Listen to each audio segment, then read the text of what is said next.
Hi everybody. Hi. I'm delighted to be here with you at this moment of halfway Lenten journey to learn from each other and share story life. My name is Pascazi Musabyemungu. For more than 15 years, I work with Catholic Relief Services, the official international humanitarian agency for the Catholic community of the US. My work with the hunger orphans, HIV affected and infected, and genocide victims, as well as other poor and vulnerable, influenced me deeply to stay with CRS. Today, this is my trip, my first trip to the US, and I feel a blessing on me because I never expected this to happen during my professional career. This is my picture when I was young. I was that time 11, and I'm linking this trip to this childhood photo. At this age, I never thought I would be here speaking to you. This is the providence. This is the mystery of life. My family, which is very supportive to my work, inspiring. Every day when I go to work for CRS, I feel motivated to make it and make it again because I know they behind me.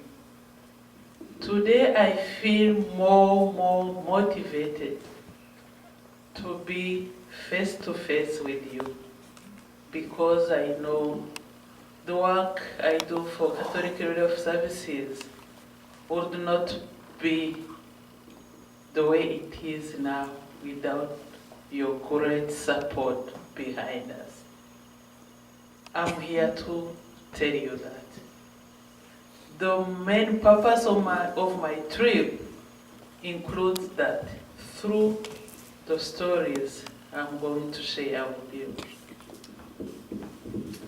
These are my grandchildren, twins. It's amazing to see how they hug each other right after their mom told them to forgive each other when they were fighting. And this photo is much telling to my life. I think we need to try to build on next generation by educating them from the beginning of their life. I like connecting people like you see at this picture. These are overseas people I never knew before they came to visit my country. I was feeling happy, delighted to have them with me. As I feel today, having you all together with me. My main job with the Catholic Relief Services is to provide skills and knowledge to those we work with, to those we serve. This is one of the training I conducted on conflict analysis and transformation, peace advocacy, to those women engaged in peace promotion. My country, Rwanda, is a very small country. I don't know if someone of you have been there, or some of your relatives or your friends. It's a small country located in the continent of Africa. I don't know, any one of you knows?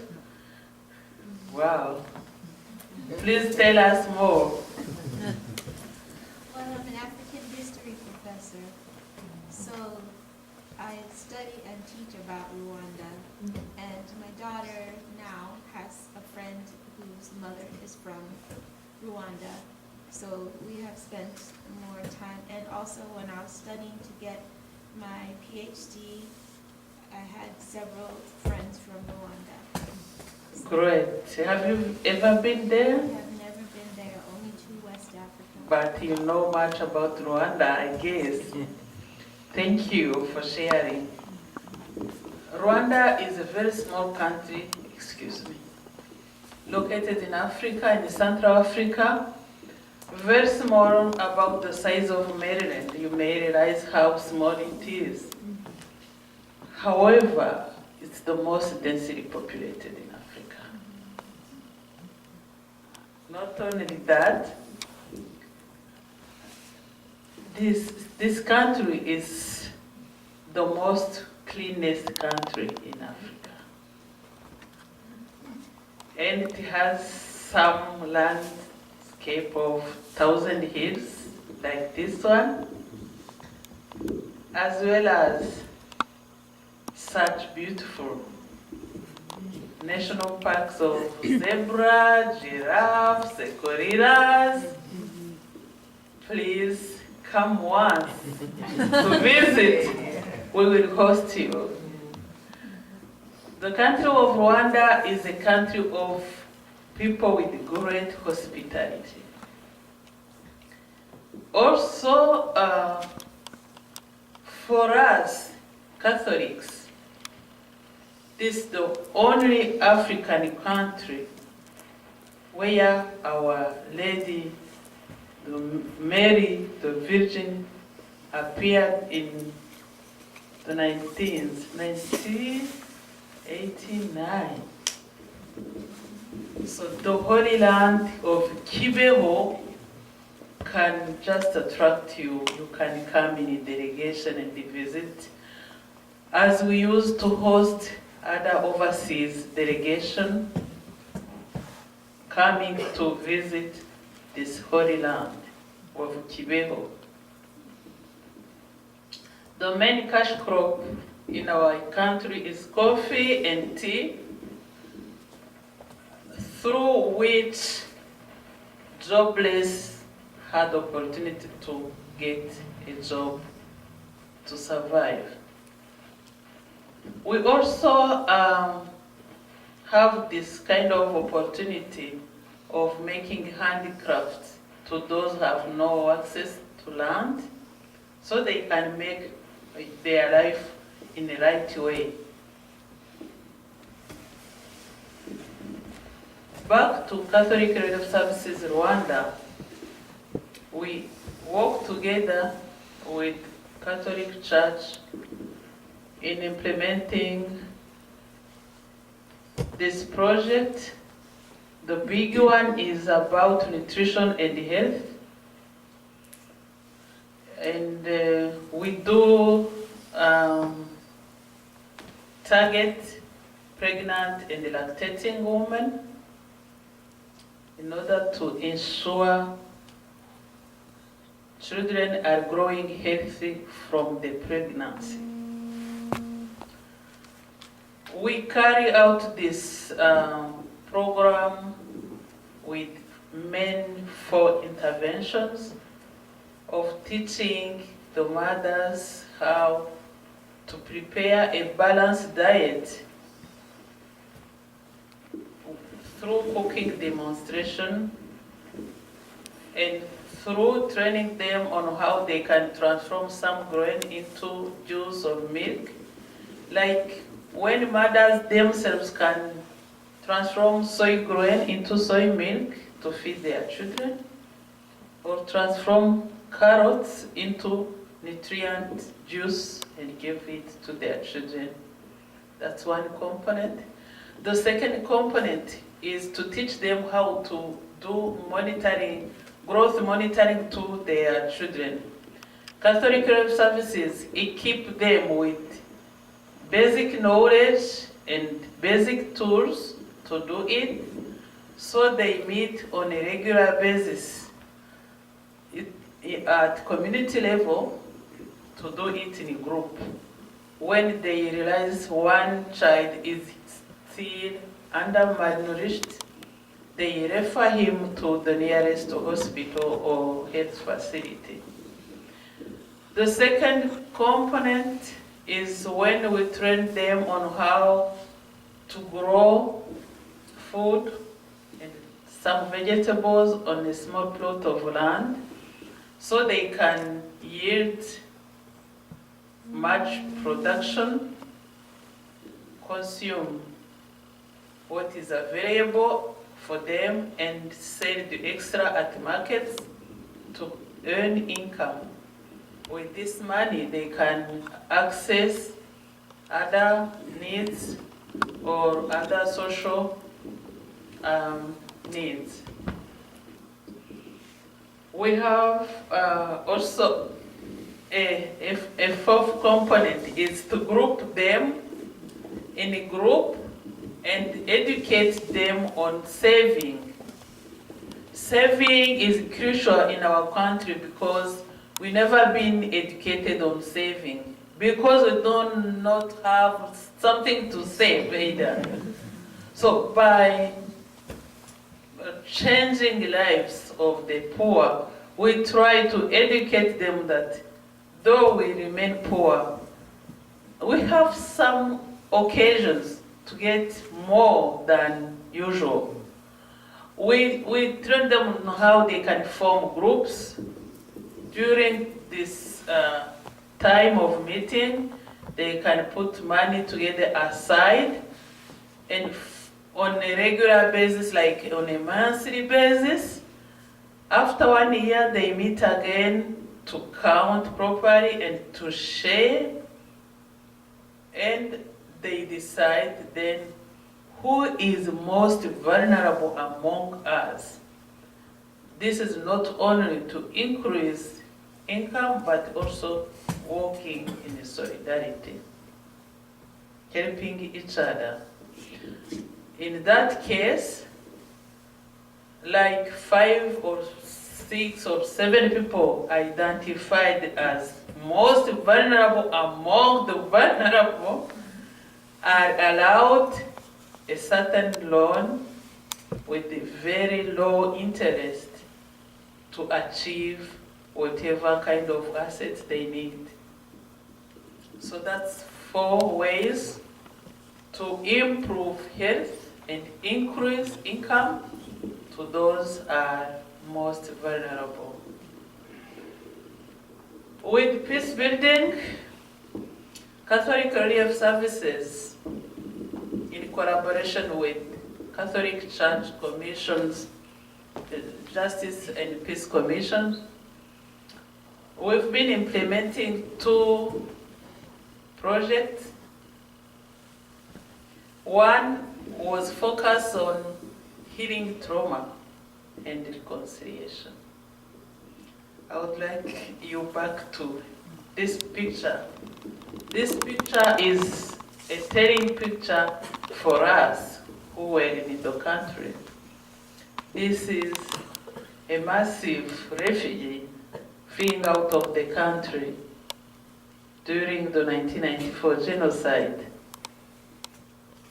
The consequences of this horrible genocide were uncountable.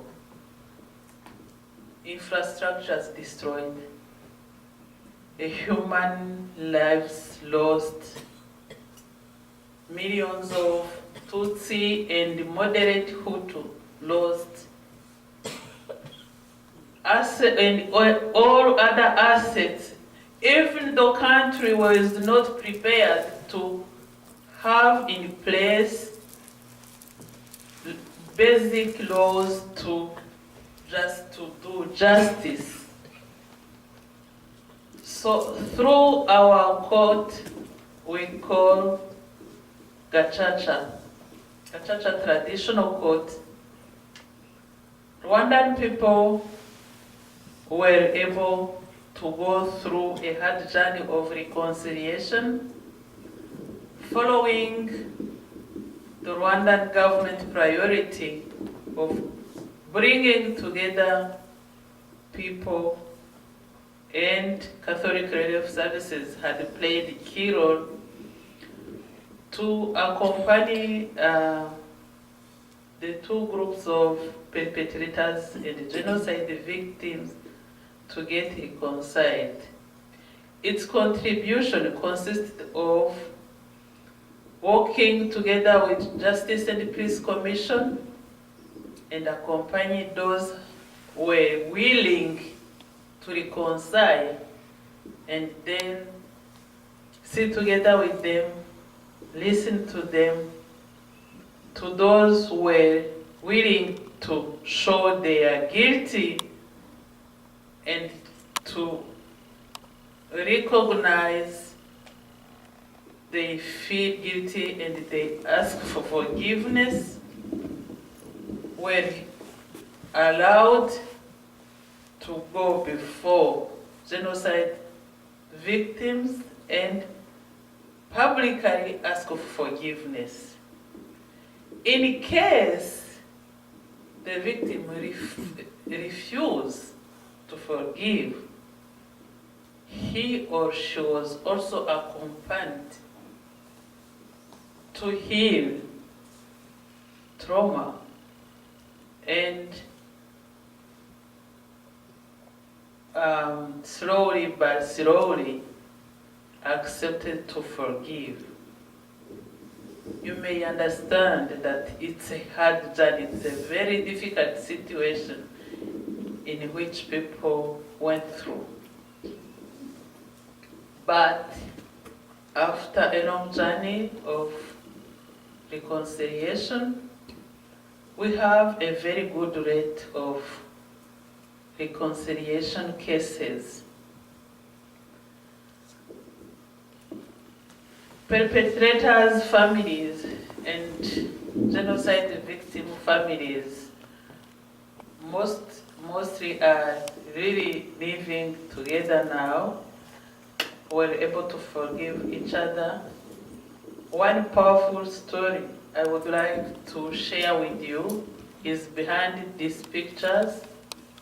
When the son of perpetrator's family went to ask in marriage a daughter or a girl of a genocide victim family, it was at the beginning unbelievable because his father even had refused to go to announce such situation. By insisting,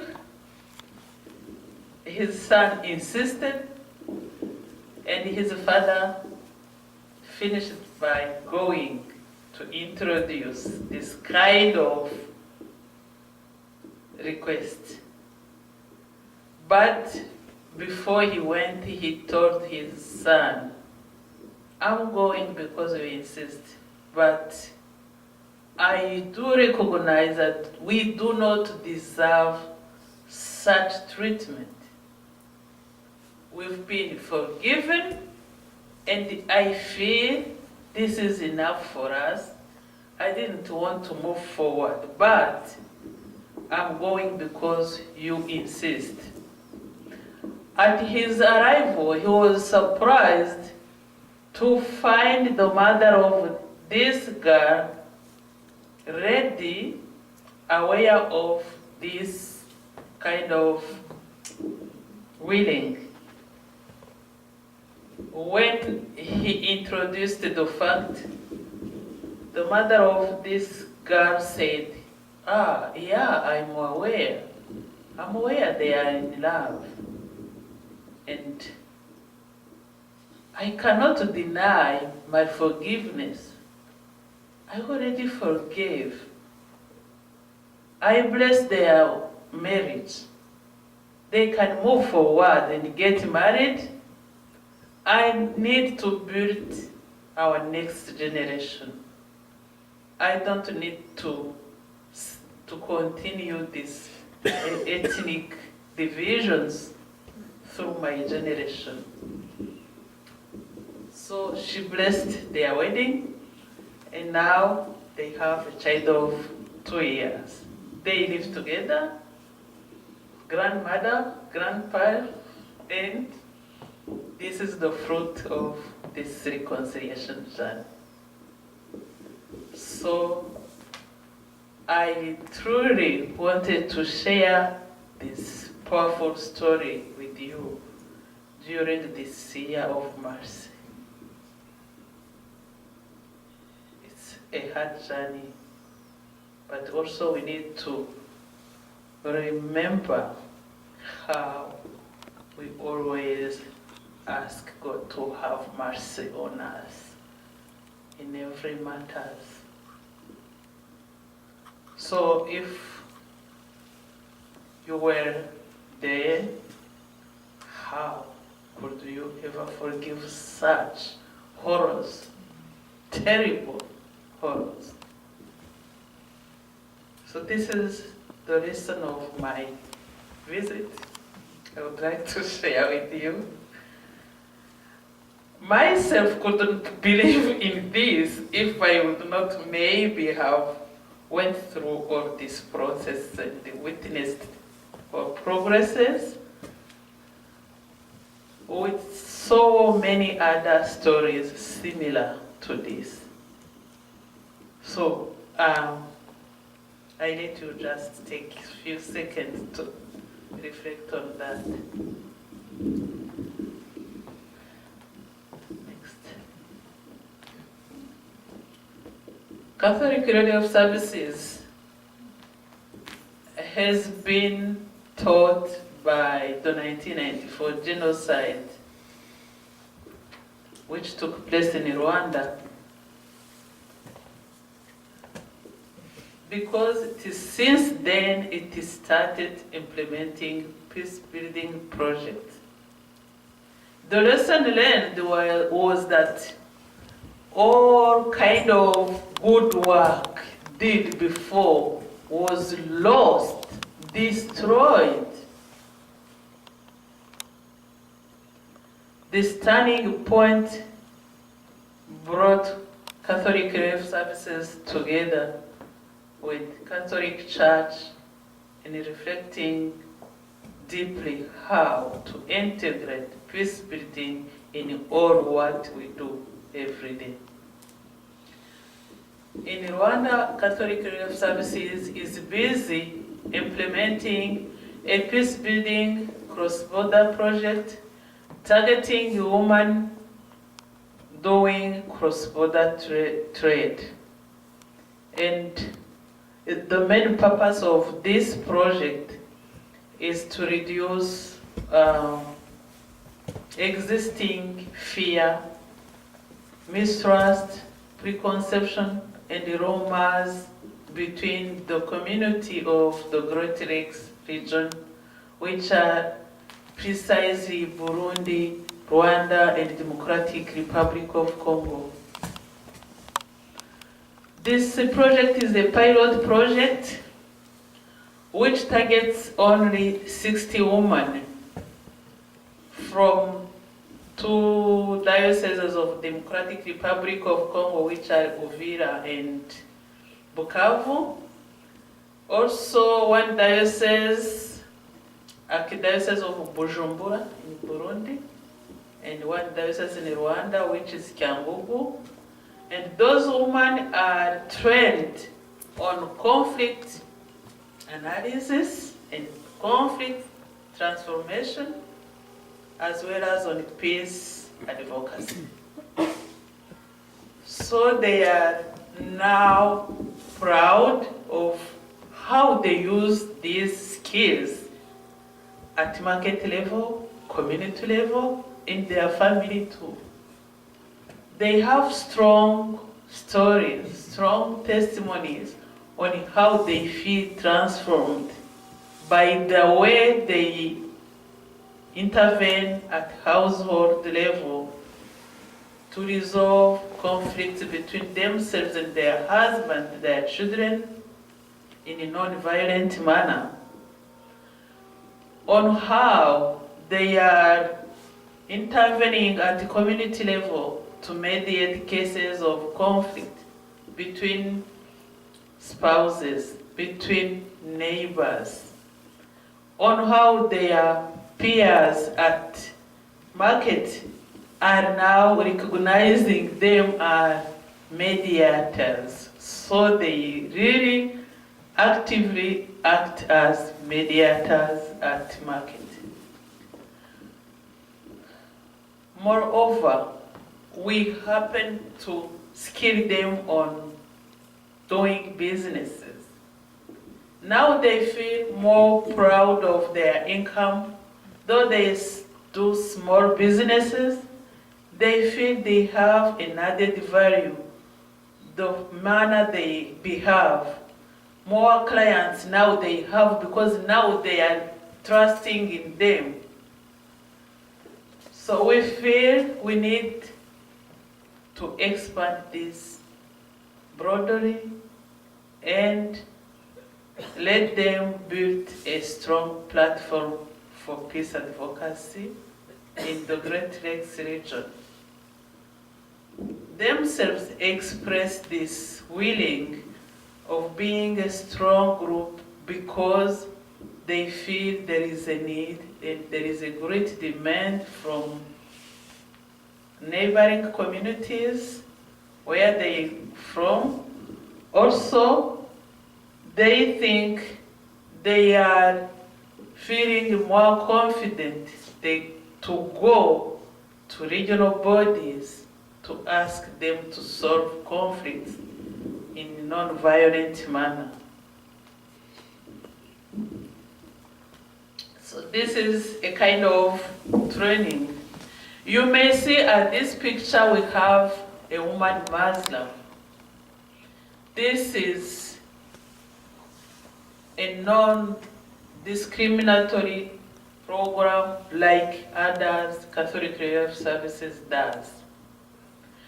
Guided by Catholic social teaching, we consider every human created in the image of God, deserving human dignity. And we do not discriminate in any way in all our programs. This is a Burundian lady participating in this cross-border peace-building project who has a strong story, a powerful story behind her picture. She's now feeling happy, having strong friendship beyond borders, whereas before she felt lonely during a time of almost 10 years after she had been widowed by a different ethnic group and felt like lonely. And in the meantime, few years after, she had to hide a man from the same ethnic group who killed her husband. Because the same man was running to her house asking for protection.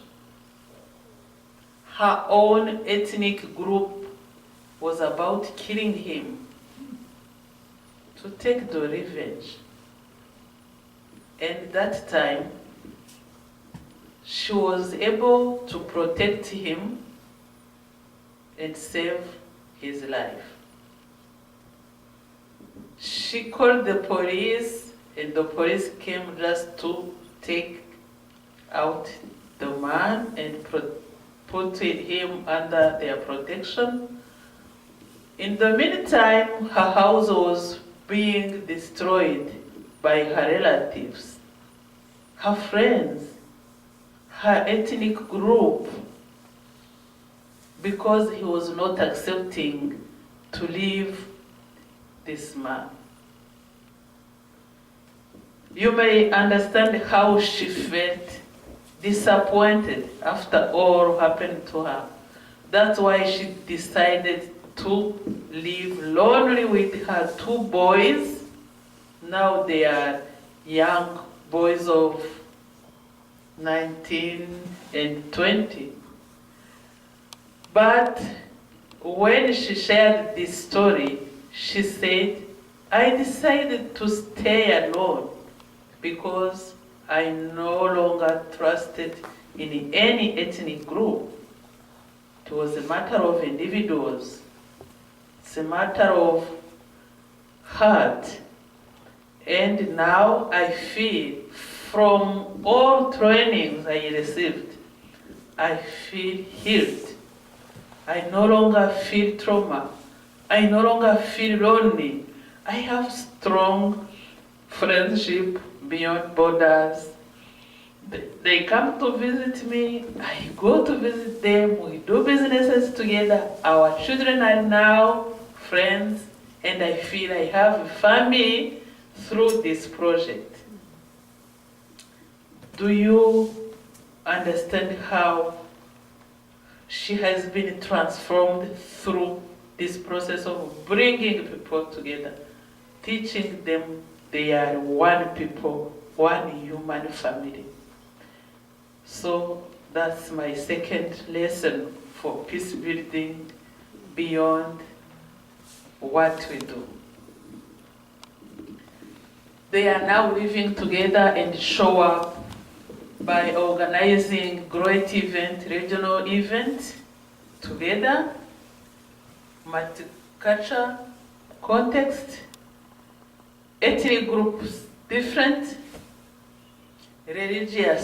religion different, and they feel they one woman, human family, and they just let other people know it's possible to live together in peace.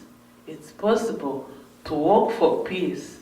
It's possible to seek peace together. Just some pictures about our project. This is nutrition. The fact I was telling you, we teach them they can grow on a plot of land using agricultural techniques to produce more. One lady who participated in our nutrition program, and she was proud of bringing her child to show the difference between how he was before and how he is now, because he improved much. This is when they do cooking demonstration sessions, and after all, like transforming soy grain into soy milk, they feed their children. They can also transform sweet potato into a delicious juice. And we teach them how to grow the sweet potato rich in vitamin A. So in that context, there is all cassava, sweet potato, tomato, and beans produced from their land. So these are our children.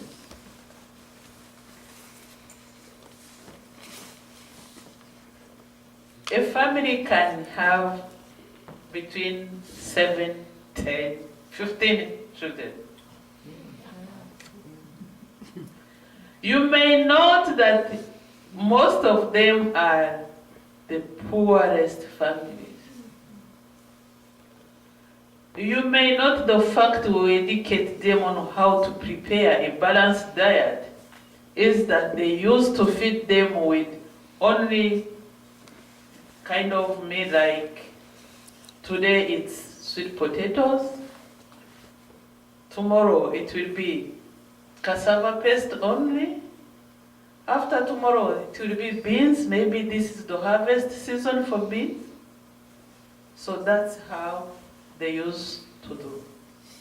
So by promoting the best practices of preparing a balanced meal, showing how they should balance by putting together all sort of food for improved health, that's where we happen to change lives of those children.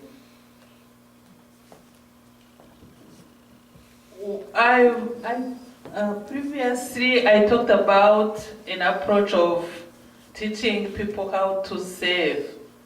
We call this approach Saving and Internal Lending Community, SILC in acronyms. And these are cases of when people had owned an asset to increase their well-being, like this young woman who was not able to access education. Now he does work readiness through buying this motorcycle, and he does public transportation through this motorcycle to make his life. This is a woman who owned this car through the loan from the savings. We also have a case of a young boy who is now doing welding. Through vocational trainings, he was able to know how to make these gates, doors, and now he ends his life like this, honestly, without stealing or begging.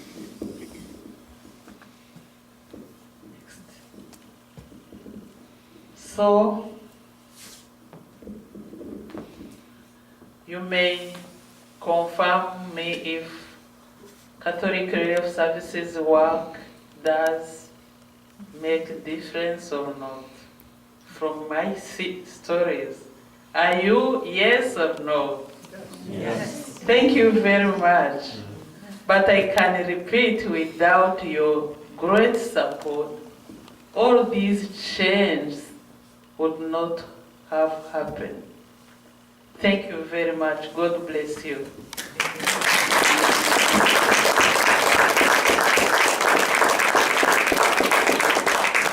I'm open for questions and comments. Feel free if you have any. Thank you, Father. Go ahead. Yes, ma'am.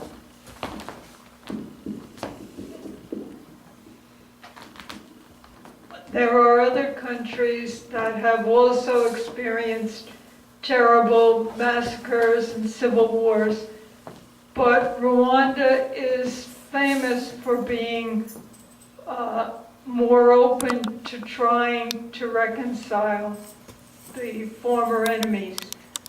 What do you think it is, one characteristic of your country, that makes them more willing to try?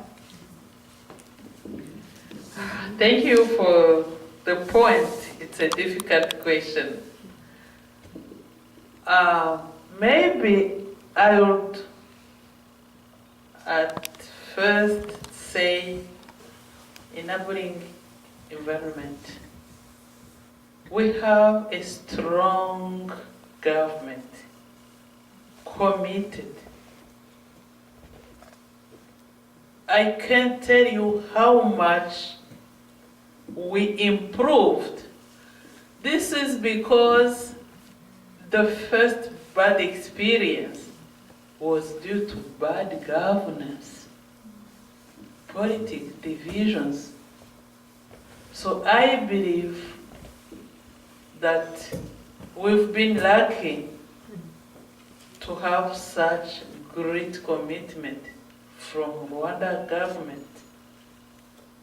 What CRS has been doing is giving its contribution. But also I can say, maybe this would not also be possible without such great commitment of reuniting people, of changing minds. One example among others is that the new government has established a new policy of banishing ethnic identity card.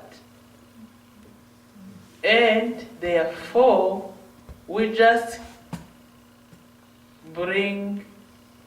have Rwandan identity. No more ethnic group mentioned in the new identity card. So this is something very significant.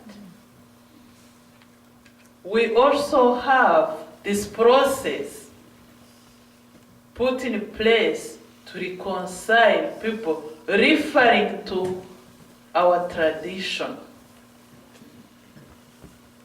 If this was not a vision for the new government, I assume people would have maybe still struggling with such divisions. Other critical point is that accompanying people, teaching people in need, can bring them back to reflect upon themselves. Because giving forgiveness is just leaving Jesus Christ in our hearts as he's been crucified for us. We've been forgiven. Reminding people who we are brings them also to feel they can forgive too. It's also a matter of healing. If you don't forgive, you become sick forever. You can't evolve. You can't stay alive. You can't keep living. So those kind of accompaniment also had helped people to reflect upon themselves, to repent and ask for forgiveness, and to give forgiveness. I think that's the point I can make. Enabling environment created by Rwanda government leaders, also this kind of solidarity, accompaniment. That's the only two big points I have to say. You're welcome. Yes, that. In your lifetime, you've seen a tremendous amount of change. My question is very simple. What will your children and grandchildren see in their lifetimes? Good question.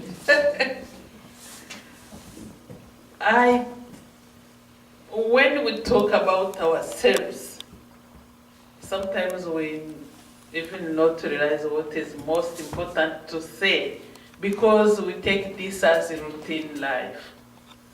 And I believe, can you go back to my family picture? I believe all those are conscious about what peace means in life. What working for peace and seeking peace means. Because all those children were very young when we went through together to these horrors. For instance,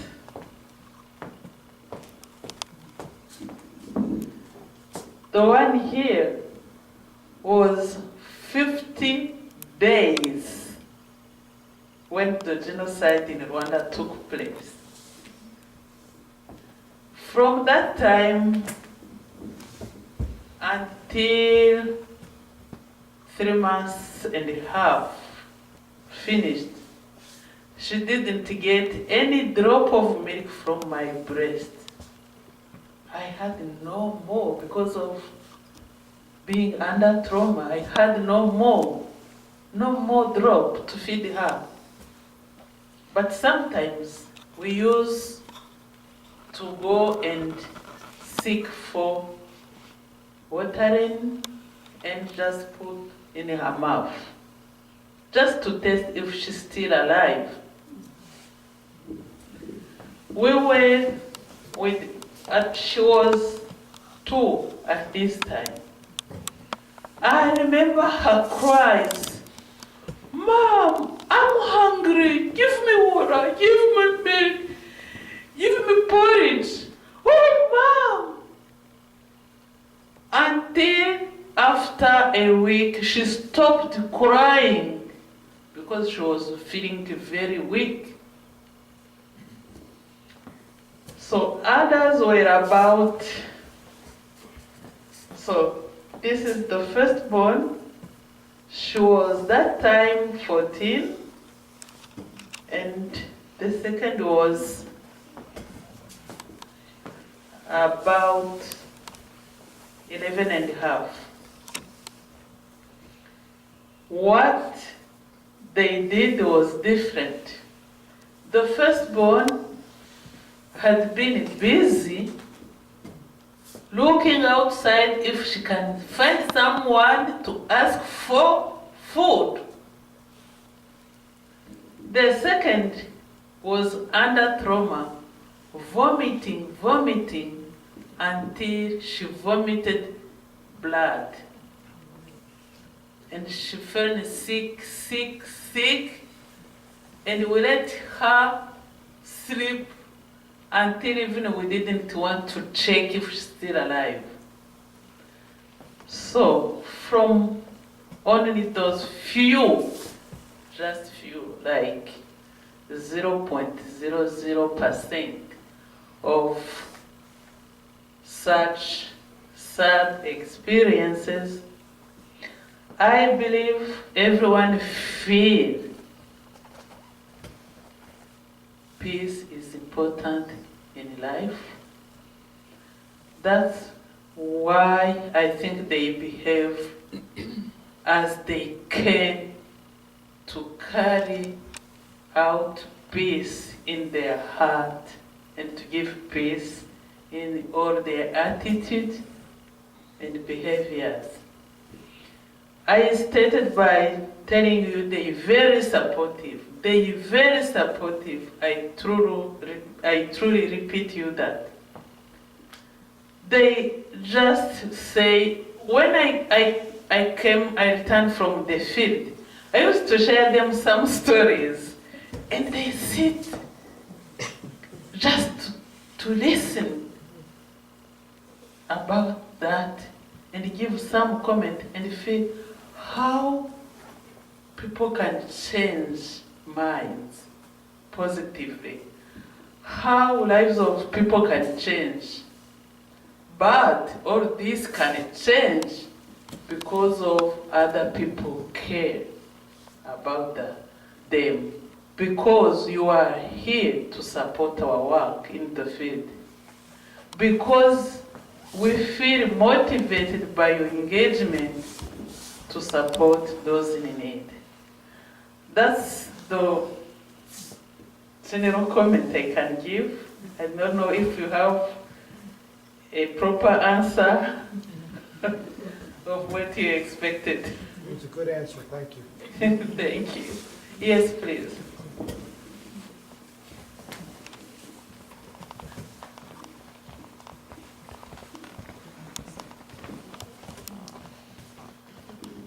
So you said that one reason for forgiveness in Rwanda is an enabling government. And Rwanda also has the highest number of women, highest representation of women in parliament in the world. And I want to know if you think, what impact you think women make in parliament in this peace, in this peace process. And I also am very concerned about your neighboring country, Burundi, and I'm very curious about what role, you talked about cross-border peace initiatives. I'm curious about what people might be doing now in Catholic Relief Services in the current political situation in Burundi. Thank you for the very, very serious question. Okay, one is very easy to answer. Currently, Rwanda has 64% of women members of parliament. You may understand how high is this number. Also, this is one of the most telling facts we have in neighboring environment, because the big number of people in Rwanda are women. The big number of people in the second are youth. You may understand how critical to empower women, because they are life givers, they are life carers, they are those who care about children, they are giving life to us, but